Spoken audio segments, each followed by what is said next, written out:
যে আজকে আরামবাগে ফায়ার ব্রিগেড নাই? এটা লজ্জার কথা। তাকে সত্ত্বে ফায়ার ব্রিগেড আসতে হলো। রমজান মাসে ফলের চাহিদার কথা মাথায় রেখে ঋণ করে ফলের দোকান সাজিয়েছিলেন আরামবাগের ৮ ফল ব্যবসায়ী। কিন্তু দমকলের উদাসীনতায় সেই দোকানগুলি পুড়ে ভস্মীভূত হয়ে গেল বলে অভিযোগ তুলেছেন ক্ষতিগ্রস্ত ফল বিক্রেতারা।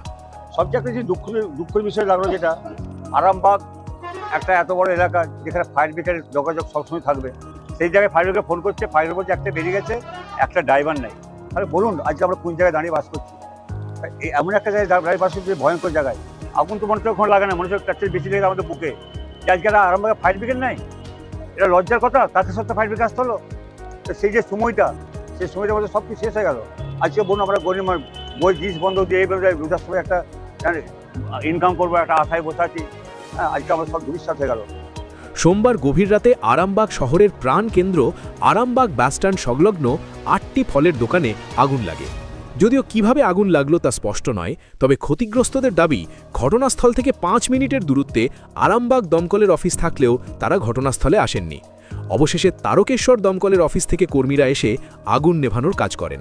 এর ফলে অতিরিক্ত সময়ে ৮টি দোকানই ভস্মীভূত হয়ে পড়েছে।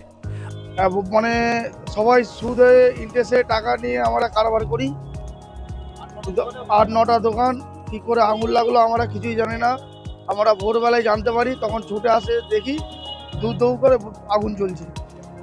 আরামবাগ শহরেই যদি দমকল বিভাগের এই ভূমিকা হয়, তাহলে আরামবাগের প্রান্তিক এলাকাগুলিতে কি পরিষেবা পায় মানুষ?